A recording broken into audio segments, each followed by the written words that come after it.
दोस्तों नमस्कार, स्वागत है आप सभी का। अगर फिर से आई चलते हैं राजस्थान सुबह की ताज़ा खबरों की ओर, लेकिन उससे पहले अगर आपने अभी तक इस चैनल को सब्सक्राइब नहीं किया तो सब्सक्राइब कर लें, जिससे कि आपको राजस्थान सुबह की ताज़ा खबर रोजाना मिलती रहे।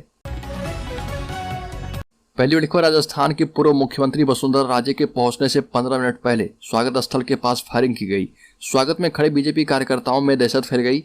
फायरिंग के वक्त पुलिस भी मौके पर मौजूद थी, लेकिन फायर करने वाला फरार हो गया। जयपुर में ब्यावर सदर थाना प्रभारी चेनाराम बेड़ा ने बताया कि बीजेपी कार्यकर्ता खरवा चौराहे पर पूर्व मुख्यमंत्री वसुंधरा राजे के स्वागत के लिए खड़े थे। इसी बीच एक युवक आया, हवा में फायरिंग कर फरार हो गया। पुलिस को फिलहाल कोई शिकायत नहीं मिली है, लेकिन इस मामले की जांच की जा रही है। अलखर भरतपुर के 2 युवकों को हरियाणा में जिंदा जलाने का मामला तूल पकड़ता जा रहा। इस मामले में राजस्थान पुलिस ने एक व्यक्ति को हिरासत में लिया है, लेकिन इस बारे में पुलिस कोई खुलासा नहीं कर रही है। दिन भर अंतिम संस्कार से इनकार कर रहे परिवार ने शाम 5 बजे दोनों मृतकों जुनैद और नासिर को सुपुर्दे खाक कर दिया। जुनैद और नासिर को हरियाणा के भिवानी में गौ तस्करी के शक में जिंदा जला दिया गया था। गौ तस्करी के शक में राजस्थान के 2 युवकों को जलाने के इस गंभीर मामले को लेकर शुक्रवार सुबह भरतपुर में मेब समाज की महापंचायत हुई और इसमें भरतपुर के कई गाँव के लोगों के साथ राजस्थान सरकार में राज्य मंत्री जाहिदा खान भी पहुंची। पुष्पेंद्र कुलश्रेष्ठ आएंगे, कोटा होगा राष्ट्र चिंतन, राष्ट्रीयता पर दिया जाएगा भाषण। 2000 से ज्यादा लोग रहेंगे मौजूद। जनमंच संस्थान कोटा की ओर से महावीर नगर तृतीय स्थित दंडवीर हनुमान मंदिर के पास श्री राम शांताय सभागार में व्याख्यान कार्यक्रम आयोजित किया गया है। संयोजक गजेंद्र भार्गव और जितेंद्र गोयल ने बताया कि कार्यक्रम में राष्ट्रीय चिंतक और सामाजिक कार्यकर्ता पुष्पेंद्र कुलश्रेष्ठ संबोधित करेंगे। इस दौरान शहर के 2000 से अधिक लोग और साधु संत उपस्थित रहेंगे। विष्णु मित्तल और अनिल गोयल ने बताया कि कार्यक्रम में प्रवेश के लिए निःशुल्क पास वितरित किए गए हैं। कार्यक्रम स्थल पर भी आईडी दिखाकर प्रवेश पत्र प्राप्त किए जा सकते हैं। इस दौरान कोटा के अलावा आसपास के जिलों से भी लोग पुष्पेंद्र कुलश्रेष्ठ को सुनने आएंगे।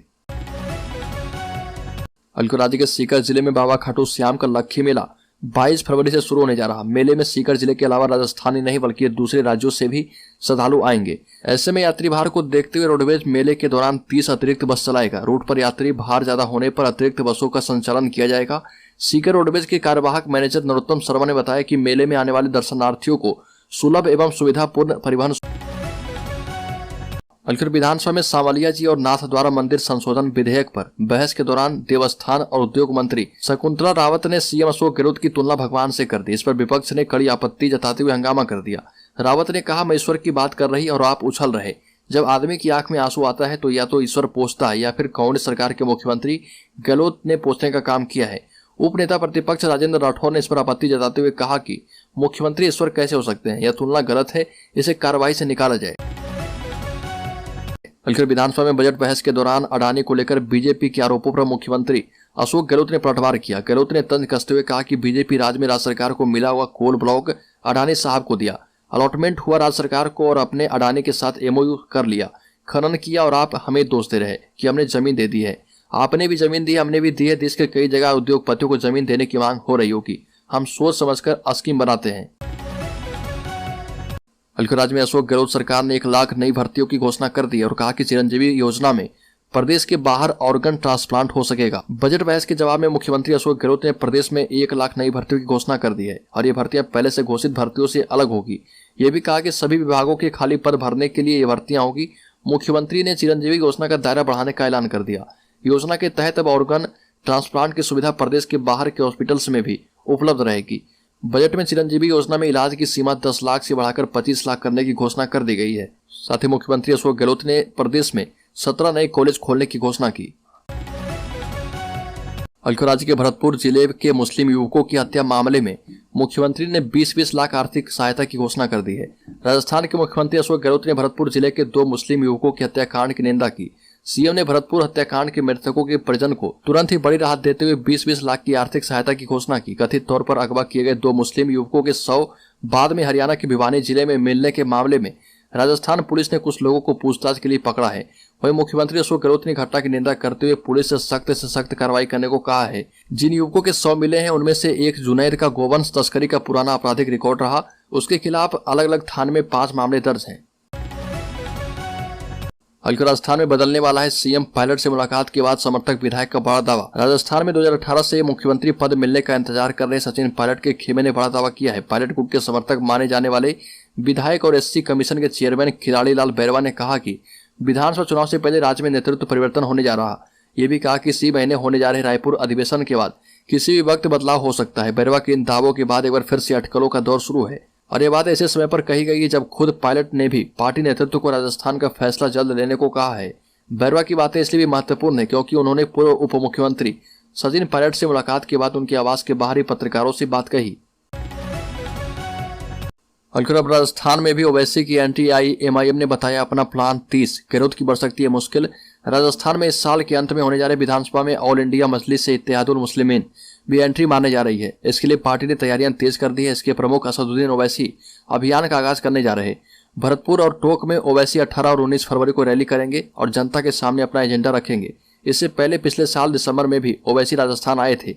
पार्टी अधिकारियों के मुताबिक ओवैसी भरतपुर के कामा में रैली को संबोधित करेंगे। अपने दौरे की शुरुआत वो अलवर के तापकूड़ा से करेंगे, जहां पर वहां पार्टी दफ्तर का उद्घाटन भी करेंगे।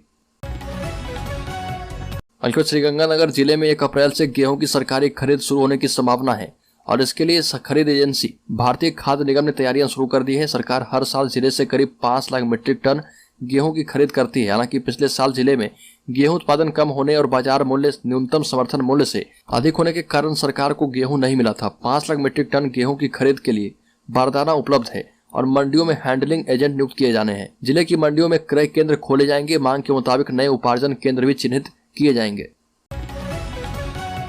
राज्य में राइट टू हेल्थ बिल के विरोध में उतरे निजी चिकित्सकों ने अपना आंदोलन उग्र करने की चेतावनी दी है। बताया जा रहा है कि सरकार के अस्पतालों के खिलाफ कार्रवाई की तैयारी के बाद चिकित्सक संगठन उग्र हो गए हैं। गहलोत सरकार की महत्वाकांक्षी राइट टू हेल्थ बिल योजना का निजी अस्पतालों के चिकित्सक विरोध कर रहे। पिछले कुछ समय से निजी अस्पतालों में चिरंजीवी और आरजीएचएस समेत तमाम सरकारी योजनाओं का बहिष्कार किया जा रहा, जिसके बाद सरकार ने भी इन निजी अस्पतालों के खिलाफ कार्रवाई की तैयारी कर ली है। चिकित्सक संगठनों का कहना है कि सरकार जेडीए के द्वारा निजी अस्पतालों की फोटो और वीडियोग्राफी करवा रही है। बिल्डिंग बायलॉज के नियम के तहत अस्पतालों पर कार्रवाई की तैयारी सरकार की ओर से की जा रही है। ऐसे में चिकित्सक संगठनों ने भी सरकार को चेतावनी जारी कर दी है।